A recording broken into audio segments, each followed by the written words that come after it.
Hello dear student. आज हम 10th का बायो का चैप्टर लाइफ प्रोसेस शुरू कर रहे हैं। तो स्टार्ट करते हैं, चलो। Life process can be defined as the basic function perform by living organism. Life process को जो डिफाइन किया गया है कि ये एक बेसिक फंक्शन परफॉर्म करते हैं living organism in order to maintain their life on earth. Earth के ऊपर अगर सरवाइव करना है तो लिविंग ऑर्गेनिज्म कुछ बेसिक फंक्शंस को परफॉर्म करता है, जिसके बेसिस पे कोई भी ऑर्गेनिज्म अर्थ के ऊपर सरवाइव कर सकता है। अब उन्हें ही हम लाइफ प्रोसेस कहते हैं। क्या बोलते हैं उन्हें हम? लाइफ प्रोसेस कहते हैं। अब ये कौन कौन से लाइफ प्रोसेस हो सकते हैं? जैसे कि न्यूट्रिशन है, रेस्पिरेशन है, सर्कुलेशन है, एक्सक्रीशन है, लोकोमोशन है एंड कंट्रोल कोऑर्डिनेशंस है। अब इन लाइफ प्रोसेस के जरिए से ही कोई भी organism allow living organism to maintain dynamic equilibrium. इन लाइफ प्रोसेस के जरिए से ही कोई भी लिविंग ऑर्गेनिज्म अपने इंटरनल एनवायरनमेंट को मेंटेन रखता है। इसे ही हम डायनेमिक इक्विलिब्रियम कहते हैं। क्या बोलते हैं इसे हम? Dynamic equilibrium. और वो अपने सराउंडिंग एनवायरनमेंट के रिगार्डिंग, ठीक है, उसे ही हम होमियोस्टेसिस कहते हैं। जैसे कि ग्लूकोज की कंसंट्रेशन बॉडी के अंदर जो फिक्स रहती है, या बॉडी का टेम्परेचर, या जो बॉडी के अंदर मेटाबॉलिक रिएक्शन चल रही हैं, या ऑक्सीजन का लेवल या कार्बन डाइऑक्साइड का लेवल एक जो फिक्स अमाउंट में बॉडी के अंदर होता है, वही हमारा होमियोस्टेसिस कहलाता है। These processes needed energy for their maintenance. और लाइफ प्रोसेस को चलाने के लिए हमें एनर्जी की जरूरत पड़ती है, और वो एनर्जी हमें कहाँ से मिलती है? फूड के ज़रिए से मिलती है। अब ये जो हमारा फूड है, ये मेनली किस पे बेस्ड होता है? कार्बन बेस्ड होता है, ठीक है। अब यहाँ एक टर्म आई है जो बहुत इंपॉर्टेंट टर्म है, 11th क्लास में भी आप इसको फेस करोगे। मेटाबॉलिज्म। मेटाबॉलिज्म क्या है? The sum total of biochemical reaction occurring in a living organism in order to maintain life, known as metabolism. जितनी भी बॉडी के अंदर रिएक्शंस चल रही है, क्योंकि बॉडी के अंदर चल रही है, लिविंग ऑर्गेनिज्म के अंदर चल रही है, इस वजह से इस रिएक्शन का नाम क्या रखा? बायोकेमिकल रिएक्शन रखा है। In a living organism in order to maintain life, और इन्हीं के जरिए से हमारी बॉडी क्या रहती है? मेंटेन रहती है, ठीक है, क्लियर। अब यहाँ एक कॉन्सेप्ट आया है, मेटाबॉलिज्म। अब ये मेटाबॉलिज्म क्या है, इसको देख लेते हैं। तो मेटाबॉलिज्म आपके दो तरीके के यहाँ पर देखने को मिलते हैं। एक तो मिलता है यहाँ पर कैटाबॉलिज्म। एक क्या देखने को मिलता? कैटाबॉलिज्म। और एक देखने को मिलता है यहाँ पर एनाबॉलिज्म। क्या होता है यहाँ पर? एनाबॉलिज्म। कैटाबॉलिज्म में क्या होता है? जो अगर इनको हम देखें, number one and number two, तो यहाँ पहले नंबर वन की बात करेंगे, किसकी? कैटाबॉलिज्म की। इसके अंदर लार्ज मोलिक्यूल सिंपल में कन्वर्ट हो जाते हैं, और इसका सबसे बेस्ट एग्जाम्पल है ग्लाइकोलिसिस। सबसे बेस्ट एग्जाम्पल कौन सा है? ग्लाइकोलाइसिस। या ग्लाइकोलिसिस के अंदर जैसे कि आपका ग्लूकोज होता, ग्लूकोज ये कन्वर्ट हो जाता है आपका पायरुविक एसिड के अंदर। अभी मैंने कहा ना, कैटाबॉलिज्म में लार्ज मॉलिक्यूल सिंपल मॉलिक्यूल के अंदर कन्वर्ट हो जाते हैं। तो ग्लूकोज जो है वो 6 कार्बन का है, और पायरुविक एसिड कितने कार्बन का? 3 कार्बन का है, ठीक है, क्लियर। तो लार्ज मॉलिक्यूल किस में कन्वर्ट हो गया? सिंपल मॉलिक्यूल के अंदर कन्वर्ट हो चुका है, क्लियर। और यहाँ पर ऑक्सीडेशन के जरिए से होता है। किसके जरिए? ऑक्सीडेशन के जरिए से। और यहाँ डिफरेंट एंजाइम इन्वॉल्व है। आगे बात यहाँ पर देखो, मेटाबॉलिज्म।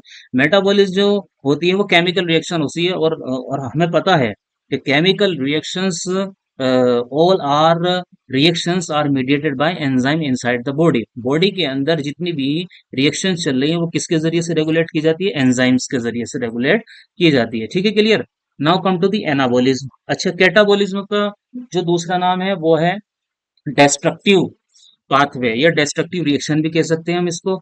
एनाबॉलिज्म के अंदर क्या होता है? एनाबॉलिज्म के अंदर जो हमारे लार्ज मॉलिक्यूल हैं, जो सिंपल, सॉरी, यहाँ पर एनाबॉलिज्म के अंदर जो सिंपल मॉलिक्यूल है, सिंपल मॉलिक्यूल वो किस में कन्वर्ट हो जाते हैं? लार्ज मॉलिक्यूल के अंदर। से फॉर एग्जांपल, जैसे हमारे पास में कार्बन डाइऑक्साइड हो गया और वाटर हो गया, ये आपके सिंपल मॉलिक्यूल हैं। ये कन्वर्ट हो जाते हैं किसके अंदर? ग्लूकोज के अंदर।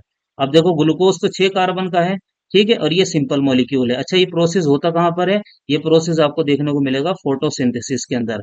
बताए, यहाँ तक बात समझ में आ गई? तो मूव करते हैं हम नेक्स्ट स्लाइड के अंदर। नेक्स्ट स्लाइड में जो हमारे पास में यहाँ आपको चीजें नजर आ रही हैं, तो ये लाइफ प्रोसेस के अंदर देख रहे होंगे आप। ट्रांसपोर्टेशन। ट्रांसपोर्टेशन के अंदर गैसियस का एक्सचेंज हो जाता है, और न्यूट्रिएंट्स का ट्रांसपोर्टेशन होता है, वेस्ट मटेरियल का ट्रांसपोर्टेशन होता है। रेस्पिरेशन में inhalation of the oxygen and exhalation of the carbon dioxide. Excretion की बात करें तो elimination of the waste material with the help of kidney, ये किडनी है आपकी। रिप्रोडक्शन की अगर यहाँ बात करें, डाइजेशन की बात करें, डाइजेशन भी हम पढ़ेंगे अमीबा के अंदर भी और ह्यूमन बीइंग के अंदर। और न्यूट्रिशन सबसे पहला पार्ट है हमारा यहाँ पर। तो न्यूट्रिशन की अगर हम बात करें, मोड ऑफ न्यूट्रिशन इसमें देखेंगे, ऑटोट्रोपिक न्यूट्रिशन, फोटोसिंथेसिस को देखेंगे, हेटरोट्रोपिक न्यूट्रिशन देखेंगे, और किस तरीके से ऑर्गेनिज्म अपने न्यूट्रिशन को लेता है, और ह्यूमन बीइंग के अंदर स्पेशली हम न्यूट्रिशन को पढ़ेंगे। ठीक है, क्लियर। तो लेट्स मूव नेक्स्ट स्लाइड। यहाँ हम स्टार्ट करने वाले हैं न्यूट्रिशन। तो न्यूट्रिशन क्या है? एक ऐसा प्रोसेस है, it is the process of intake and utilisation of nutrient by the organism. ये एक ऐसा प्रोसेस है जिसके जरिए से हम फूड को इनटेक करते हैं और फिर उसको यूटिलाइज करते हैं। वही हमारा क्या कहलाता है? न्यूट्रिशन कहलाता है। और किसको हम यूटिलाइज करते हैं? न्यूट्रिएंट्स को। Nutrients are nothing but a food. क्या होते हैं ये? फूड्स होते हैं। अब न्यूट्रिएंट्स को डिफाइन किया गया, nutrient can be defined as a substance which an organism obtain from its surrounding। Nutrient substances हैं जो ऑर्गेनिज्म ऑब्टेन करते हैं अपने सराउंडिंग मीडियम से, और उसको यूज करते हैं, and uses it as a source of energy. और फिर इसको हम इस्तेमाल करते हैं as a source of energy, क्या करने के लिए? बायोसिंथेसिस ऑफ इट्स बॉडी, अपनी बॉडी के डेवलपमेंट के लिए। ठीक है, ग्रोथ एंड डेवलपमेंट। अगर हम यहाँ एक मोटा सा ले लें, तो यहाँ जो बायोसिंथेसिस ऑफ बॉडी हो रहा है, इसमें क्या करना पड़ेगा हमें? यहाँ एक तो या तो ग्रोथ एंड डेवलपमेंट। ठीक है, क्लियर है। ग्रोथ एंड डेवलपमेंट के लिए we need nutrient to grow, grow करने के लिए, डेवलप के लिए, सिंथेसाइज प्रोटीन, प्रोटीन का सिंथेसिस भी होता है, maintain state of order in our body. और हमारी बॉडी के अंदर हमारी बॉडी के अंदर यहाँ पर जो मेंटेनेंस होता है वो इस एनर्जी के जरिए से होता है। और ये जो मैंने अभी पॉइंट्स यहाँ मेंशन किए हैं, यही है यहाँ पर। अब living organism use different modes of nutrition. अब फूड को लेने के लिए डिफरेंट ऑर्गेनिज अलग अलग तरीके से अपनी एनर्जी का रिक्वायरमेंट पूरा करते हैं। ठीक है, क्लियर है। उसके बेसिस पे आपके पास में ये दो तरीके के न्यूट्रिशन होते हैं, एक है आउटोट्रॉफिक और एक है हेटरोट्रॉफिक। आउटोट्रॉफिक के बारे में हम ऑलरेडी जानते हैं, जैसे कि आउटोट्रॉफिक, आउटो मतलब सेल्फ एंड ट्रॉफ मतलब फूड, जो अपना फूड खुद बनाते हैं। उसमें बेस्ट एग्जाम्पल आपके प्लांट्स हैं, एल्गी है, साइनोबैक्टीरिया है, ब्लू ग्रीन एल्गी जिसे हम कहते हैं। और हेटरोट्रॉफ में आपके कंज्यूमर्स आते हैं, जैसे कि which can't synthesise their own food. Heterotroph जो है अपने फूड को सिंथेसाइज नहीं करते हैं। ठीक है, क्लियर। जैसे मैमल्स हैं, बर्ड्स हैं, रेप्टाइल्स हैं, फिशेज हैं, इनवर्टिब्रेट्स और एम्फीबियंस है। These are depends on producer. इसलिए इनको कंज्यूमर का, ये कंज्यूम करते हैं किसको? आपके किसको कंज्यूम करते हैं? आउटोट्रॉफ्स को। और आउटोट्रॉफ्स में कौन कौन आएगा आगे हम देखेंगे नेक्स्ट स्लाइड के अंदर। ठीक है, clear. Now come to the autotrophs. अगर हम आउटोट्रॉफ्स की बात करें, तो आउटोट्रॉफ्स को साथ साथ में क्या कहा गया? प्रोड्यूसर, क्योंकि ये फूड का प्रोडक्शन करते हैं। किसकी प्रेजेंस में? यहाँ हम देख सकते हैं फोटोसिंथेसिस के जरिए से ये ऑक्सीजन रिलीज कर रहा है फोटोसिंथेसिस के जरिए, और कार्बन डाइऑक्साइड को लेकर और रूट के जरिए से वाटर को इनटेक करके कॉम्बिनेशन करके आपका ये शुगर बना रहा है। तो देखो, सिंपल मॉलिक्यूल लार्ज मॉलिक्यूल में कन्वर्ट हो रहा है। बताइए कैसा प्रोसेस है? एनाबॉलिज्म या कैटाबॉलिज्म? तो ये प्रोसेस है आपका एनाबॉलिज्म। अंडरस्टैंड। और during the photosynthesis also oxygen evolve, oxygen भी इवॉल्व होती है, जिसकी वजह से हमारा एटमॉस्फेरिक कंडीशन बेटर रहती है। ऑक्सीजन की कंसंट्रेशन ज्यादा अगर आप एटमॉस्फेयर में रखना चाहते हैं, तो वहां पर कौन होने चाहिए? ग्रीन पार्ट्स वाले ऑर्गेनिज होने चाहिए। Green part it means they they have they are having chlorophyll. Understand. Organism capable of synthesising their own food from inorganic substances. ऐसे ऑर्गेनिज जो अपने फूड को इनऑर्गेनिक सब्सटेंसेस से प्रोड्यूस करते हैं या फूड बनाते हैं, उनको हम क्या बोलते हैं? आउटोट्रॉफ्स बोलते हैं। अब वो इनऑर्गेनिक सब्सटेंसेस कौन से पूछा भी जाता है, इनको रॉ मटेरियल भी कहते हैं। जैसे आपका कार्बन डाइऑक्साइड और वाटर हो गया, ये दो कॉम्बिनेशन के साथ में आपका ग्लूकोज बनता है, और ये लाइट एनर्जी को किस में कन्वर्ट कर देते हैं? केमिकल एनर्जी के अंदर। जो आपकी ये लाइट एनर्जी है ना, ये फोटोन्स आ रहा है, ये ही आपके अल्टीमेटली किस में कन्वर्ट हो जाते हैं? इनका जब रिडक्शन होता है तो ये ग्लूकोज के अंदर कन्वर्ट हो जाते हैं। और इस दौरान में जो एनर्जी आपकी है, लाइट एनर्जी किस में कन्वर्ट हो गई? केमिकल एनर्जी में। और केमिकल एनर्जी आपकी कौन सी होती है? एक तरीके की, आगे चल के देखा जाए तो एटीपी ही होती है अल्टीमेटली। ठीक है, क्लियर। अब now come to the heterotrophs. अगर हम हेट्रोट्रॉफ्स की बात करें, तो हेट्रोट्रॉफ्स को हम कंज्यूमर भी कहते हैं। क्यों? They can't synthesise their own food, ये अपने खाने को खुद नहीं बना सकते हैं। Organism which acquire nutrients from other organism are called heterotroph, ऐसे ऑर्गेनिज जो अपने फूड को दूसरे ऑर्गेनिज्म से इनटेक करते हैं वही हमारे क्या कहलाते हैं, हेटरोट्रॉफ्स कहलाते हैं। ठीक है। Break down of complex substances into simpler one, अब देखो यहाँ पर इन्होंने कहा कि कॉम्प्लेक्स सब्सटेंसेस को क्या करते हैं, सिंपल वन में कन्वर्ट करते हैं। जैसे कि प्रोटीन को अमाइनो एसिड में कन्वर्ट करना, कार्बोहाइड्रेट को जो CHO है कार्बोहाइड्रेट को उसको ग्लूकोज के अंदर कन्वर्ट करना। ऐसे ही आपका डीएनए है, कौन है आपका डीएनए, या फिर कह लीजिए आरएनए, इनको आप किस में कन्वर्ट करेंगे, न्यूक्लियोटाइड के अंदर या न्यूक्लियोसाइड्स के अंदर, न्यूक्लियोसाइड के अंदर। तो ये सारे के सारे जैसे प्रोटीन हो गया, कार्बोहाइड्रेट हो गया, डीएनए आरएनए हो गया, ये सब कॉम्प्लेक्स और मॉलिक्यूल्स हैं और ये किस में कन्वर्ट हो जाते हैं, ये आपके सिंपल वन में कन्वर्ट हो जाते हैं। ठीक है, अंडरस्टैंड। हेट्रोट्रॉफ्स, अब यहाँ पर ये जो हेट्रोट्रॉफ्स हैं जो कॉम्प्लेक्स सब्सटेंसेस को सिंपल वन में कन्वर्ट कर रहे हैं, they can be use for upkeep and growth of the body, और ये इस्तेमाल करते हैं इसी एनर्जी को अपनी बॉडी को ग्रोथ करने के लिए और अलाइव रखने के लिए। To achieve this organism use biocatalyst called enzyme, ये बात आई यहाँ पर देखो। अब जितने भी ये प्रोसेसेस चल रहे हैं इन्हें हम मेटाबॉलिक रिएक्शंस कहते हैं, यानी आपके लार्ज से सिंपल में जो ब्रेक डाउन कर रहे हैं इनमें एंजाइम्स की जरूरत पड़ती है। ये एंजाइम्स किस फॉर्म के बने होते हैं, प्रोटीन के, कार्बोहाइड्रेट के, डीएनए आरएनए या लिपिड्स के। तो याद रखना माय डियर स्टूडेंट, ये एंजाइम्स जो हैं वो प्रोटीन नेचर के होते हैं। मोस्टली एंजाइम कैसे होते हैं, प्रोटीन नेचर के होते हैं। Understand. Autotrophs survival depends directly और इनडायरेक्टली और इनडायरेक्टली ऑन आउटोट्रॉफ्स। अब ये जो हेट्रोट्रॉफ्स हैं ये सरवाइव करते हैं, डिपेंड्स रहते हैं किसके ऊपर, आउटोट्रॉफ्स के ऊपर, डायरेक्टली और इनडायरेक्टली। जैसे अगर हम बात करें डायरेक्टली तो हर्बीवोर्स होते हैं वो तो डायरेक्टली आपके आउटोट्रॉफ्स पे डिपेंड रहते हैं, मगर जो कार्निवोर्स होते हैं, ठीक है क्लियर है, वो इनडायरेक्टली डिपेंड्स होते हैं किस पर, प्रोड्यूसर्स पे। ठीक है, क्लियर है। वो फूड चेन के अंदर हम इसको डिस्कस करेंगे। अब अगर हम हेटरोट्रॉफिक न्यूट्रिशन के टाइप्स, तो यहाँ पर सेप्रोट्रॉफिक न्यूट्रिशन है, और यहाँ पर पैरासिटिक न्यूट्रिशन है, और यहाँ पर होलोजोइक न्यूट्रिशन है। अब सेप्रोट्रॉफिक न्यूट्रिशन किसे कहते हैं, ऐसे ऑर्गेनिज्म जो डेड एंड डिकेइंग ऑर्गेनिज्म को या एनिमल्स को, बॉडीज को या लिटर्स को या फॉलिंग लीव्स को, ट्विग्स को या ब्रेड्स को, उनको जो है फीड करते हैं, उनको हम ऐसे न्यूट्रिशन को सेप्रोट्रॉफिक न्यूट्रिशन कहते हैं। और ऐसे ऑर्गेनिज्म को सेप्रोफाइट्स कहते हैं, जैसे कि आपका यीस्ट हो गया, मशरूम हो गया। अंडरस्टैंड। अब अगर हम पैरासिटिक न्यूट्रिशन की बात करें, पैरासाइट सबसे पहले हमें पता हो जाए पैरासाइट्स कौन होते हैं। ये ऐसे लिविंग ऑर्गेनिज्म हैं जिनकी इंटेंशन किल करने की नहीं होती, मगर ये बॉडी के ऊपर भी सर्वाइव कर सकते हैं और इनसाइड भी सर्वाइव कर सकते हैं। इनको हम नेक्स्ट स्लाइड्स में डिटेल में पढ़ेंगे। ये फीड करते हैं एन अनोदर लिविंग ऑर्गेनिज्म, जैसे कि टैपवर्म है जिसको हम टीनिया सोलियम कहते हैं, ये आपका एंडोपैरासाइट है। लाइस है, ये आपका एक्टोपैरासाइट है। ठीक है, क्लियर है, जो हमारे हेड के ऊपर रहता है इसको हेड हाउस भी कहते हैं।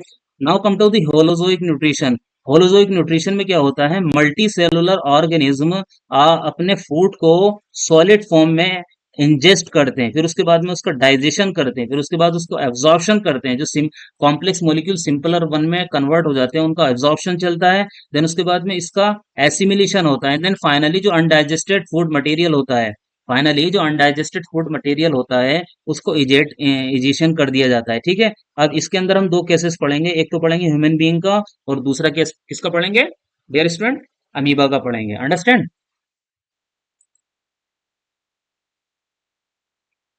नाउ आउटोट्रॉफिक न्यूट्रिशन, सबसे पहले अब यहाँ डिस्कस करेंगे आउटोट्रॉफिक न्यूट्रिशन के बारे में। ये कहाँ देखा जाता है बच्चा पार्टी, ये ग्रीन प्लांट्स के अंदर देखा जाता है। कहाँ पर, ग्रीन प्लांट्स के अंदर। अब एक क्वेश्चन आता है आपका कि फोटोसिंथेसिस में रॉ मटेरियल कौन है, तो याद रखना रॉ मटेरियल एक तो है आपका कार्बन डाइऑक्साइड और दूसरा है आपका वाटर। ये दो सिंपल मॉलिक्यूल्स हैं जो आउटसाइड बाहर से लिए जाते हैं और उनको कन्वर्ट किया जाता है किसके अंदर, स्टोर्ड एनर्जी में, जिसको हम कार्बोहाइड्रेट बोलते हैं। अभी आगे एक रिएक्शन आने वाली है, उसको उसमें हम इसी के रिगार्डिंग उस रिएक्शन को देखेंगे। इस प्रोसेस के दौरान हमें और किस चीज की जरूरत पड़ती है, एक तो सनलाइट की जरूरत पड़ती है और क्लोरोफिल की। सनलाइट को ट्रैप करने वाले कौन होते हैं, क्लोरोफिल होते हैं, और क्लोरोफिल आपके कहाँ प्रेजेंट होते हैं? क्लोरोप्लास्ट के अंदर। अंडरस्टैंड? यही लाइट को ट्रैप करते हैं, as shown in this figure. Sunlight आपकी जो है फॉल कर रही है, और यहाँ पर ये लीव्स हैं, इनके ऊपर ये फॉल करेंगे, देन इनको ट्रैप किया जाएगा क्लोरोफिल के जरिए से, और नीचे से आपका ये वाटर है, तो वाटर यहाँ से जा रहा है लीव्स में, वाटर यहाँ से लीव्स में जा रहा है, और लाइट यहाँ से आ रही है, और एटमॉस्फेयर से क्या लिया जा रहा? कार्बन डाइऑक्साइड, और अल्टीमेटली हमें क्या मिल रहा है? ये जो आपका फूड है, ये फूड है, इसको हम कार्बोहाइड्रेट्स कहते हैं।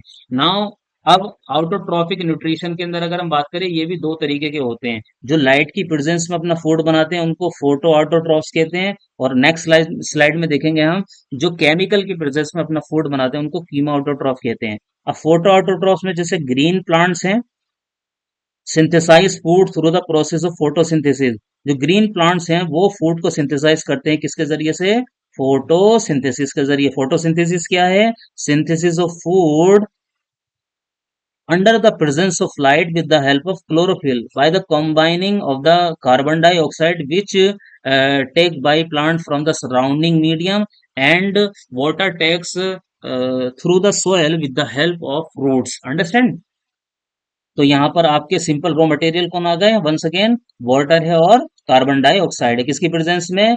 सनलाइट की प्रेजेंस में। अब इस सनलाइट को कौन ट्रैप करता है? क्लोरोप्लास्ट। और क्लोरोप्लास्ट में कौन प्रेजेंट होता है? क्लोरोफिल। जैसे क्लोरोफिल ए, ये मेन रिएक्शन सेंटर है, इसके अलावा अदर एसेसरी पिगमेंट्स भी हैं जो क्लोरोफिल ए की मदद करते हैं। इनमें भी एक अलग से क्लासिफिकेशन है जो आप 11th में डिस्कस करोगे, डिटेल में पढ़ोगे। ठीक है। अब यहाँ पर वो फोटोसिंथेटिक पिगमेंट के बारे में बात करिए, तो नॉर्मली मैं बता देता हूँ आप लोगों को। यहाँ पर आपका जो फोटोसिंथेटिक पिगमेंट है वो जैसे कि क्लोरोफिल ए है, ये मेन है। हालांकि इसके अलावा बी भी है, सी भी है, और डी भी है। ठीक है। अपार्ट फ्रॉम दिस फाइकोब्लिन्स हैं, ठीक है, कैरोटिनोइड्स हैं, these are the pigments which help and support to the chlorophyll A for the trapping of light and to convert the light energy into chemical energy in the form of food. Understand? अब ये देखो photosynthesis की वो reaction, यहाँ पर हमने कितने molecule लिए? यहाँ 6 कार्बन के मॉलिक्यूल लिए हैं, ठीक है, यानी 6 मॉलिक्यूल ऑफ कार्बन डाइऑक्साइड। और वाटर के कितने हैं?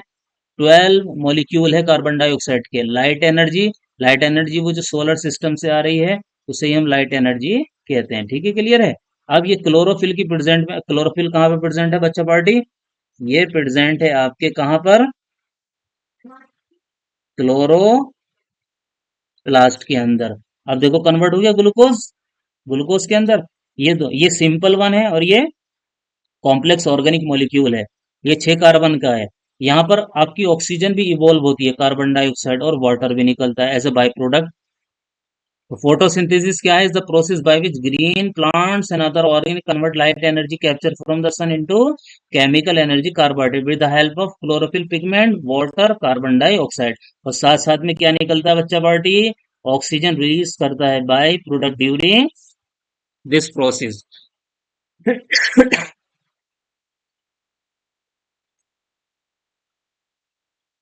नाउ अभी मैंने आपको बताया था कि जो फोटो सिंथेसिस होती है, अगर लाइट की प्रेजेंस में हो रही तो photoautotroph, which have already discussed in previous slide. Now we are coming here chemoautotrophs मैंने ऑलरेडी बता दिया है। नॉन ग्रीन बैक्टीरिया है, जैसे सल्फर बैक्टीरिया है, सल्फर और पर्पल बैक्टीरिया, ये केमिकल एनर्जी को इस्तेमाल करते हैं और अपने फूड को क्या करते हैं? बनाते हैं।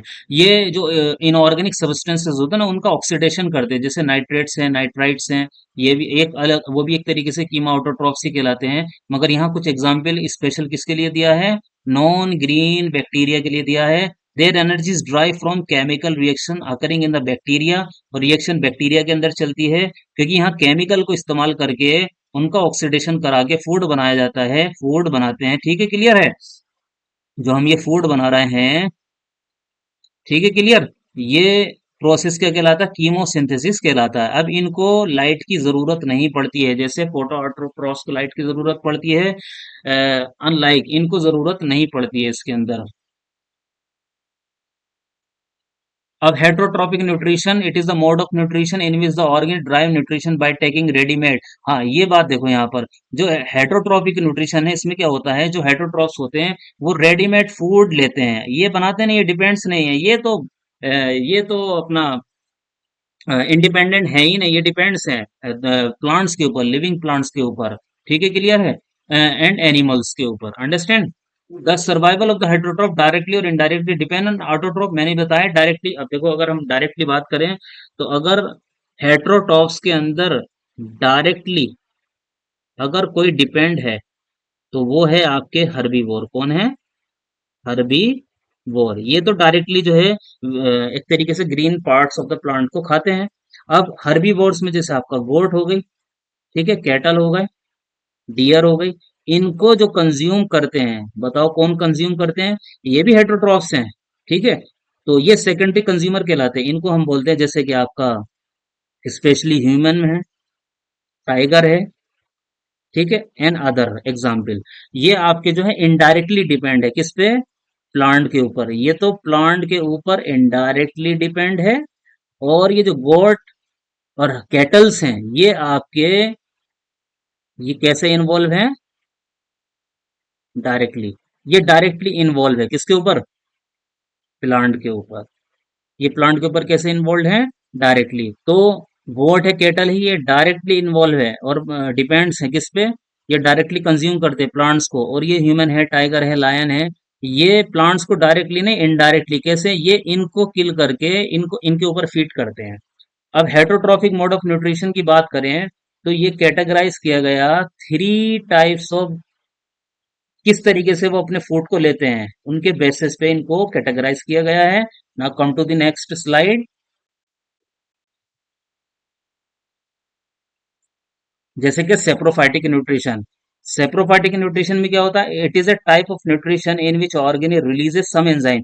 सेप्रोफाइट्स के अंदर क्या होता है, कुछ ऐसे ऑर्गेनिज्म हैं जो अपने बॉडी से कुछ एंजाइम रिलीज करेंगे और डेड ऑर्गेनिज्म या डेड ऑर्गेनिक मैटर या फूड उनको ब्रेक डाउन करेंगे, ठीक है। देन फाइनली जब वो सिंपल वन में टूट जाते हैं तो फिर उन डेड ऑर्गेनिज्म और डिकेइंग मैटर से अपना फूड इनटेक करते हैं, ठीक है। जैसे अब वो डेड ऑर्गेनिज कौन है, या डेड पार्ट और बॉडी, या डेड बॉडी कह लीजिए, या ऑर्गेनिक मैटर कह लीजिए। जैसे फॉलन लीव्स हो गया, एक्सक्रीटा हो गया, ब्रोकन ट्विग्स हो गई, such as organism are called saprophyte. जैसे फंजाई है, यीस्ट है, मशरूम है, ये आपके सेप्रोफाइट्स कहलाते हैं, ठीक है, क्लियर है।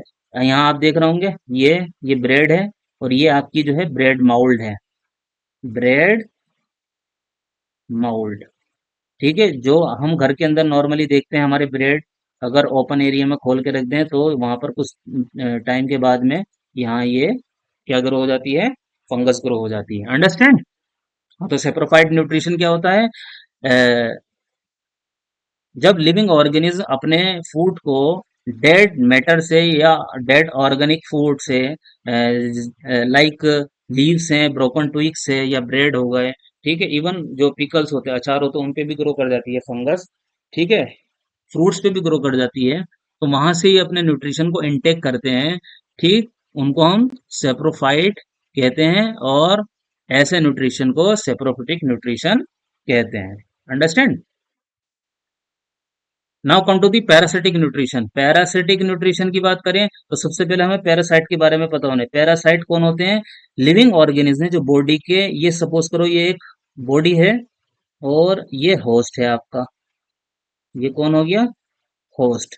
तो अगर बॉडी के ऊपर कर रहे हैं तो इसको तो हम एक्टोपैरासाइट बोलते हैं। क्या बोलते हैं? एक्टोपैरासाइट। और अगर बॉडी के अंदर कर रहे हैं तो इसको हम एंडोपैरासाइट कहते हैं। अच्छा, पैरासाइट का काम क्या है? ये अपने होस्ट से न्यूट्रिशन को अपटेक करता है, मगर इंटेंशन नहीं होती कि इनको किल किया जाए, हाँ वीक जरूर करते हैं ये।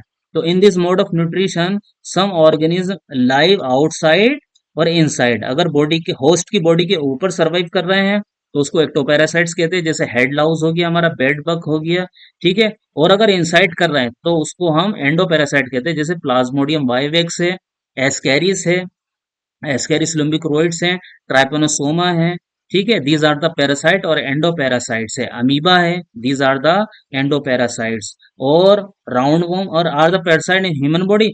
कस्कुटा, कस्कुटा एक प्लांट है जिसको हम अमरबेल कहते हैं, वो दूसरे प्लांट पे क्या करता, सरवाइव करता है और उसी प्लांट से ये न्यूट्रिशन और एनर्जी को ऑब्टेन करता है इस अपने होस्टोरिया से। ठीक है, अंडरस्टैंड, सकिंग करके। ठीक। एक क्लोरोफिलस होता है, इसमें क्लोरोफिल प्रेजेंट नहीं होते हैं। तो पैरासिटिक न्यूट्रिशन समझ में आ गया आपको। Next, holozoic nutrition. अब होलोजोइक न्यूट्रिशन क्या है? ऐसा ऐसा मोड ऑफ न्यूट्रिशन है जिसमें एनिमल सॉलिड फूड को, याद रखना, होलोजोइक न्यूट्रिशन में सॉलिड फूड को इंटेक करते हैं। हम फूड नहीं खाते हैं, पीस ऑफ ब्रेड खाते हैं, ठीक है, और अदर बहुत सारी चीजें हैं, वेज एंड नॉन वेज हैं। तो होल मटेरियल को हम इंटेक करते हैं, उसको हम इंजेशन कहते हैं, फिर उसके बाद में उसका डाइजेशन ब्रेक डाउन करते हैं। Depending upon the food habit, holozoic animals are classified, जैसे हर्बीवोर्स हैं, ये अपना वेजिटेबल्स को, और कार्निवोर्स ये मीट को, और ओमनिवोर्स दोनों को, वेजिटेबल्स को भी, ये वेजिटेरियन नॉन वेजिटेरियन दोनों होते हैं। और कार्निवोर आपका कैसा होता है? ये आपका नॉन वेजिटेरियन होता है। और हर्बीवोर कैसा होता है? ये वेजिटेरियन होता है। ठीक है, क्लियर। इसको आगे थोड़ा सा डिस्कस कर लेते हैं कि होलोजोइक न्यूट्रिशन के अंदर जो स्टेप आपको देखने को मिलेंगी। होलोजोइक न्यूट्रिशन की अगर हम बात करें तो सबसे पहले जब हम सॉलिड फूड को लेते हैं, नॉर्मली अगर हम सुबह दोपहर के खाने को देखें तो हम जो रोटी चावल राइसेस है या हमारे जो सालन है या सब्जी है, ठीक है, क्लियर है, उसको हम सब क्या करते हैं? इंजेस्ट करते हैं, अंदर की तरफ लेते हैं, पीस ऑफ एक, ठीक है, उसको हम जब इनटेक करते हैं सॉलिड फूड को तो उसको हम इंजेशन कहते हैं। Animals consume solid food through method like biting, bite करते हैं या स्वेलिंग पे निगलते हैं या एनगल्फिंग करते हैं। देन जो फूड हमारा हमने ग्राइंड किया, मस्टिकेशन किया है माउथ के अंदर, वो आपका जो है स्टमक में जाता है, इंटेस्टाइन में जाता है, वहां उसका डाइजेशन होता है। स्टार्ट वैसे डाइजेशन तो माउथ से ही स्टार्ट हो जाता है। वंस इंजेस्टेड, जैसे हम उस फूड को इंजेस्ट कर लेते हैं, फूड का ब्रेक डाउन होना शुरू हो जाता है और किस में कन्वर्ट हो जाता है? सिंपल कंपोनेंट्स के अंदर कन्वर्ट हो जाता है। मैकेनिकल एंड केमिकल, मैकेनिकल में मस्टिकेशन टीथ्स के जरिए से, और केमिकल एंजाइम के जरिए, ये याद रखना, जरिए से।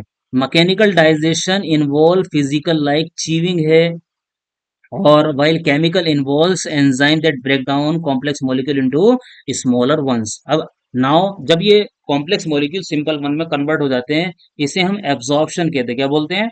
एब्जॉर्प्शन। आफ्टर डाइजेशन, जब डाइजेशन हो जाता है तो स्मॉलर न्यूट्रिएंट्स, जैसे कि अमाइनो एसिड है, ये प्रोटीन का एंड प्रोडक्ट है। शुगर की बात करें, जैसे ग्लूकोज है, ये कॉम्प्लेक्स कार्बोहाइड्रेट से कन्वर्ट होते हैं। फैटी एसिड्स हैं जो लिपिड्स के डाइजेशन से हमें मिलते हैं। इनको एब्जॉर्ब कर लिया जाता है स्टमक में और इंटेस्टाइन के अंदर, स्पेशली इंटेस्टाइन में भी। आपका जो स्मॉल इंटेस्टाइन है उसमें मैक्सिमम एब्जॉर्प्शन होता है अगर ह्यूमन की बात करें। देन उसका जब यूटिलाइजेशन होता है तो एब्जॉर्ब करके ब्लड के जरिए से वो सेल्स में पूरी बॉडी में पहुंच जाता है। ठीक है, where they utilise for energy production. और फिर उसको इस्तेमाल करके, उसका ऑक्सीडेशन करके, उसका ब्रेक डाउन करके, उससे जो एनर्जी रिलीज हो रही है, एटीपी बनाई जाती है, उस एटीपी को हम इस्तेमाल करते हैं ग्रोथ के लिए, रिपेयर के लिए, और अदर इसेंशियल फंक्शंस के लिए। अंडरस्टैंड। डाइजेशन के बाद जो अनडाइजेस्टेड मटेरियल होता है, जो अनयूजेबल होता है, ये वेस्ट मटेरियल होता है, वो अनडाइजेस्टेड और अनएब्सॉर्ब रिमेन, वो हमारा जो एलिमेंट्री कैनाल के अंदर प्रेजेंट होता है उसको एलिमिनेट कर दिया जाता है। अब हम होलोजोइक न्यूट्रिशन दो जगह देखेंगे, एक तो हम देखेंगे ह्यूमन बीइंग के अंदर, और दूसरा देखेंगे हम अमीबा के अंदर। कहाँ देखेंगे? अमीबा के अंदर। आज के लिए इतना ही रखते हैं। और डियर स्टूडेंट, आप लोग मुझे फॉलो कीजिए। व्हाट्सएप ग्रुप मैंने बनाया है स्पेशली, उसके चीज उसमें हम चीज़ों को जो है रिलीज करते रहेंगे। ठीक है, और टेलीग्राम चैनल भी है, मैंने लिंक में दे रखा है इसको। ठीक है, थैंक यू सो मच।